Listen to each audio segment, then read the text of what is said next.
Kita akan membahas tentang atau kita akan mengkaji hal-hal yang berkaitan dengan persiapan kita menghadapi bulan Ramadan. Apa yang ada di bulan Ramadan?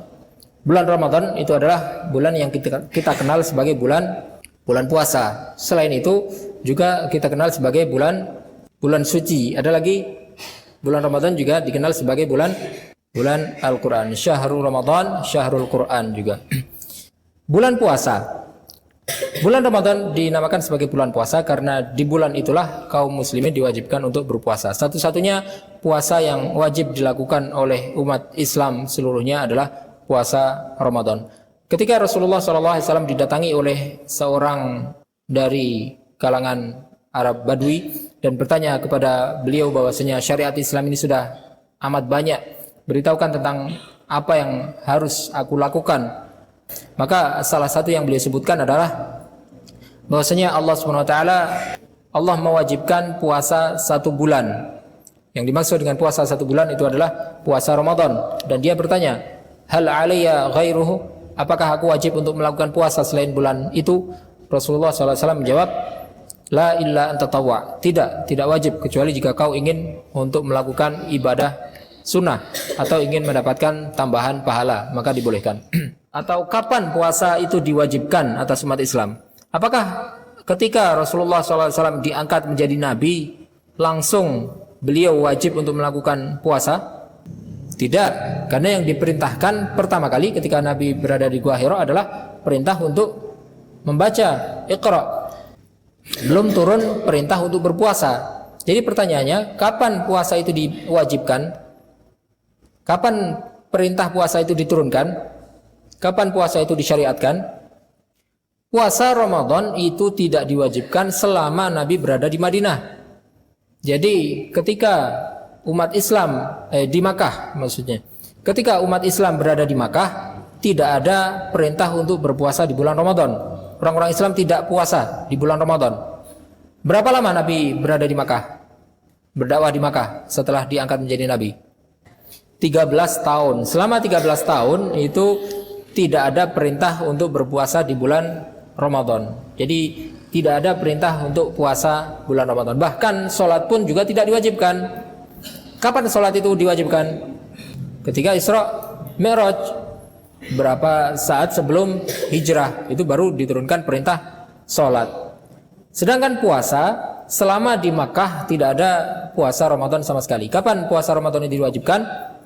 Puasa Ramadan diwajibkan setelah Rasulullah SAW di Madinah, dan itu pun tidak di awal beliau hijrah, tapi 2 tahun setelah beliau hijrah baru diturunkan perintah untuk berpuasa di bulan Ramadan. Dan juga perintah untuk berpuasa di bulan Ramadan itu tidak serta-merta turun umat Islam harus puasa 1 bulan, tapi ada tahapannya.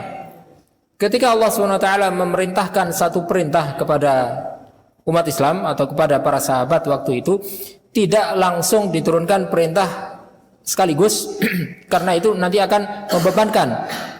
Orang yang tidak pernah atau belum terbiasa untuk melakukan puasa sebelumnya, kalau dibebani dengan perintah untuk berpuasa 1 bulan penuh, mungkin nanti akan keberatan.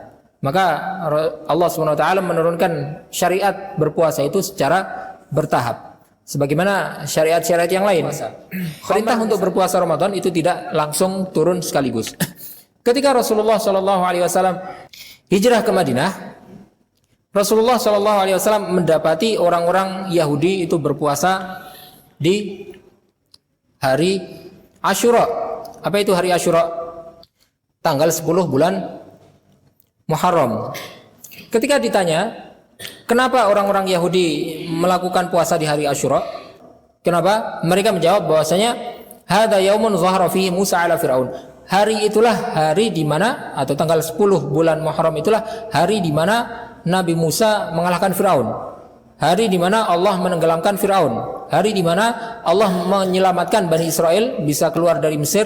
Kemudian Firaun ketika mengejar mereka tenggelam di lautan.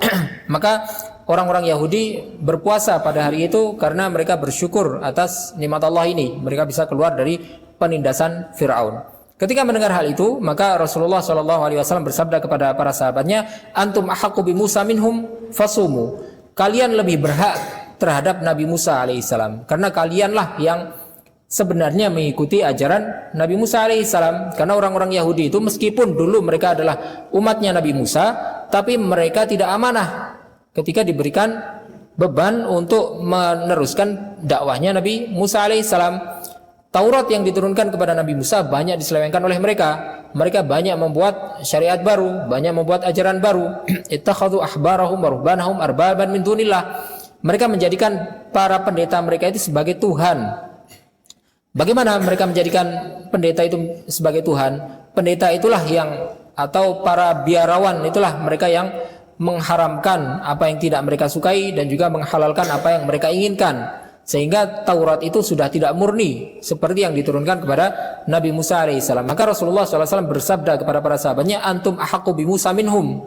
Kalianlah yang lebih pantas atau lebih berhak untuk mengikuti ajaran Nabi Musa. Maka beliau perintahkan kepada para sahabat, fasumu, maka berpuasalah. Maka puasa yang pertama diwajibkan kepada umat Islam adalah puasa Asyura, puasa tanggal 10 bulan Muharram. Saat itu belum diperintahkan puasa bulan Ramadan. Jadi sebelum turunnya perintah puasa bulan Ramadan, umat Islam diperintahkan untuk berpuasa di hari Asyura atau tanggal 10 bulan Muharram.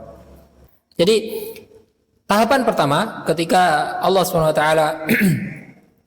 memerintahkan umat Islam untuk berpuasa, Allah mewajibkan untuk berpuasa di hari Asyura atau di tanggal 10 bulan Muharram. Hal ini ditegaskan dalam sebuah hadis di mana Imam Bukhari dan Muslim meriwayatkan bahwasanya anna Nabi sallallahu alaihi wasallam shama Asyura wa amara bi siyamihi falamma furida Ramadan tarakahu ala annahu furid wa sunna siyamuhu liman sya. Sebelum Ramadan itu diwajibkan untuk berpuasa, Rasulullah SAW senantiasa pula puasa di hari Asyura tanggal 10 Muharram, dan beliau juga memerintahkan umat Islam untuk melakukan puasa di hari tersebut. Tapi ketika diturunkan syariat untuk berpuasa di bulan Ramadan, maka beliau meninggalkannya. Maksudnya meninggalkannya adalah beliau tidak mewajibkannya lagi. Bukan meninggalkan dalam artian beliau tidak berpuasa lagi, tapi meninggalkan dalam arti beliau tidak mewajibkannya lagi. Dan puasa hari Asyura itu menjadi sunnah. Tahapan yang kedua, setelah diturunkannya perintah untuk melakukan puasa di bulan Ramadan, Allah Subhanahu wa taala tidak langsung mewajibkan umat Islam untuk berpuasa, tapi diberi pilihan.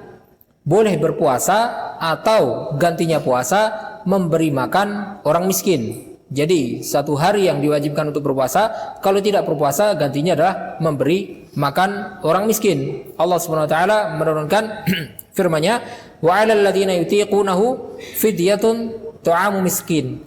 Bagi orang yang mampu untuk melakukannya tapi tidak melakukannya, maka dia wajib untuk membayar fidyah. Fidyah yaitu memberi makan satu orang miskin. Tahapan yang selanjutnya, jadi setelah turun perintah untuk berpuasa di hari Asyura saja, kemudian setelah itu turun syariat untuk memberikan pilihan bagi orang yang mau berpuasa atau orang yang tidak ingin berpuasa tapi memberi makan bagi orang miskin, dibolehkan. Tahapan yang selanjutnya adalah kewajiban untuk berpuasa tanpa ada pilihan.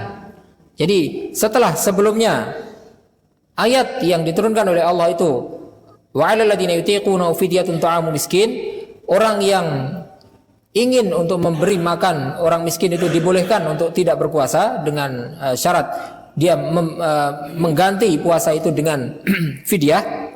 Maka setelah itu kewajiban ini atau perintah ini, syariat ini dinasakh. Nasakh itu artinya dihapus, diganti dengan syariat lain. Jadi setelah diturunkannya ayat untuk memberikan pilihan bagi orang yang berpuasa untuk berpuasa atau memberi makan orang miskin, maka setelah itu Allah SWT menurunkan ayat tentang kewajiban untuk berpuasa tanpa ada opsi, tanpa ada pilihan untuk mengganti dengan fidyah.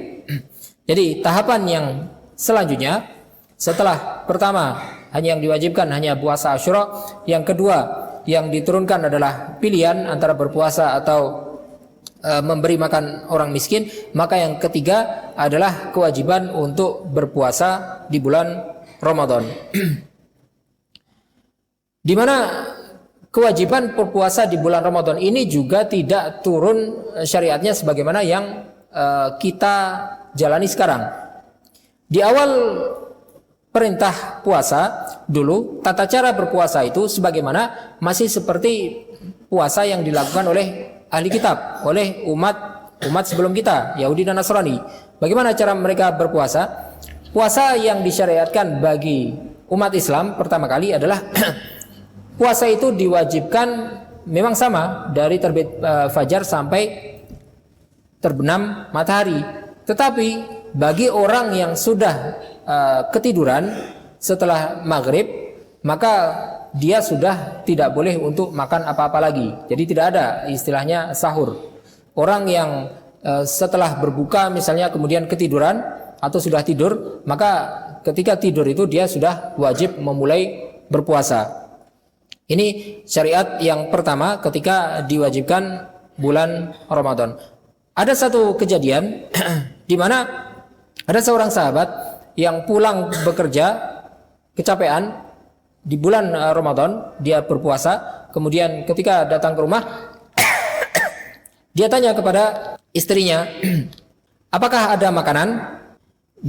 Istrinya berkata, tidak ada, tapi tunggu sebentar, saya akan carikan makanan untuk kamu. Maka istrinya kemudian keluar, ternyata setelah datang dia mendapati suaminya itu sudah tertidur. Maka istrinya berkata, khaybatan lak, sungguh kamu itu celaka, kamu itu rugi, kamu sudah tertidur, berarti kamu dari tadi puasa kemudian belum berbuka, belum makan, kamu sudah tertidur, berarti kamu harus puasa sampai besok. Dan memang karena dia sudah tertidur, maka dia sudah tidak boleh untuk makan lagi meskipun dia bangun sebelum terbitnya fajar. Akhirnya besoknya ketika dia berpuasa di siang hari dia pingsan. Maka Allah SWT menurunkan firman-Nya, "Uhilla lakum lailatas siyamir rafathu ila nisaikum."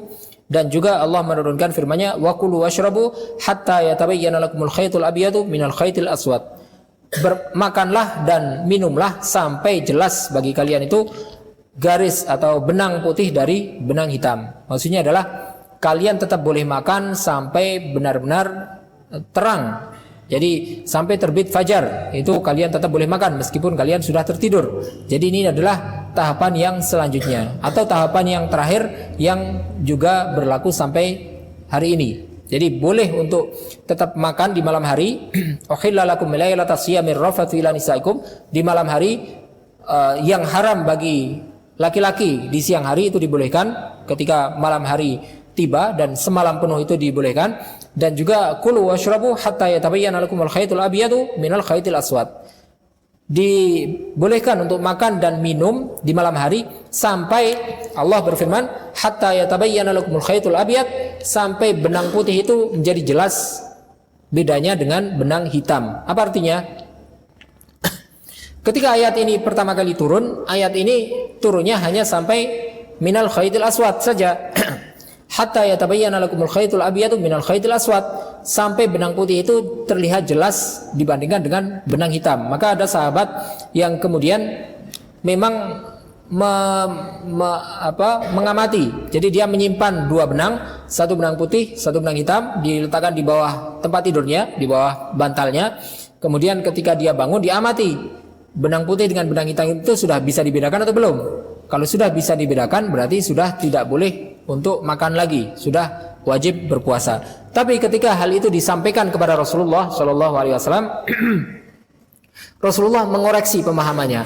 Yang dimaksud dengan ayat ini bukanlah benang sesungguhnya. Maka Allah SWT menurunkan tambahan ayat pelengkap ayat ini dengan firman-Nya minal fajr. Hatta yatabayyana lakumul khaytul abyadu minal khaytil aswadi minal fajr. Yang dimaksud dengan benang putih dan benang hitam itu adalah fajar. Jadi ketika fajar itu kelihatan, itu diibaratkan seperti benang putih. Benang hitamnya itu adalah langit yang gelap. Malam hari itu adalah benang hitam dan fajar itu adalah benang putih. Jadi yang dimaksud dengan benang putih kelihatan dari benang hitam itu adalah terbitnya fajar. Jadi ini adalah syariat terakhir yang diturunkan kepada umat Islam dari kewajiban untuk berpuasa, sehingga akhirnya umat Islam diwajibkan untuk berpuasa 1 bulan Ramadan penuh. Kutiba alaikumusiyam kama kutiba alal ladzina min qablikum la'allakum tattaqun. Ketika Rasulullah SAW sampai di Madinah dan kemudian beliau berpuasa hari Asyura, dan meskipun bulan Ramadan itu sudah diwajibkan, Rasulullah tetap puasa di tanggal Asyura, di tanggal 10 di hari Asyura, di tanggal 10 bulan Muharram. Tapi kemudian para sahabat mengeluh kepada beliau bahwa orang-orang Yahudi dan Nasrani itu juga berpuasa di hari Asyura, tanggal 10 bulan Muharram. Kalau kita puasa juga di tanggal 10 Muharram, maka kita menyerupai mereka. Kita seperti mereka, kita seperti orang Yahudi dan Nasrani. Padahal sering Nabi mengingatkan untuk khaliful Yahud. Selisihilah, maksudnya kalian harus berbeda dari orang-orang ahli kitab. Kalian harus berbeda dari orang-orang Yahudi dan Nasrani. Man tasyabbaha biqaumin fahuwa minhum. Barang siapa menyerupai diri dengan satu kaum, maka dia termasuk dari mereka. Maka setelah Rasulullah SAW dikeluhkan atau diingatkan bahwa orang Yahudi dan Nasrani itu mereka berpuasa di hari Asyura tanggal 10 bulan Muharram, maka Rasulullah SAW dalam rangka untuk menyelisihi orang-orang Yahudi dan Nasrani, beliau bersabda, lain ishtul qadim la sumanatasi. Kalau aku tahun depan masih hidup, maka aku tidak akan hanya berpuasa di tanggal 10 Muharram saja, tapi juga akan berpuasa di tanggal 9. Jadi tujuannya adalah agar tidak sama seperti orang Yahudi dan Nasrani yang hanya berpuasa di tanggal 10 Muharram, maka Nabi juga ingin berpuasa juga di tanggal 10. Tapi ternyata Rasulullah SAW meninggal sebelum datangnya tahun depan, sehingga beliau belum pernah berpuasa di tanggal 9 bulan Muharram. Jadi yang disunahkan untuk puasa Asyura itu bukan hanya di tanggal 10-nya saja, tapi juga diperintahkan untuk berpuasa sehari sebelumnya, tanggal 9 juga. Tujuannya apa? Tujuannya agar tidak serupa dengan orang-orang Yahudi, orang-orang Nasrani yang hanya berpuasa di tanggal 10.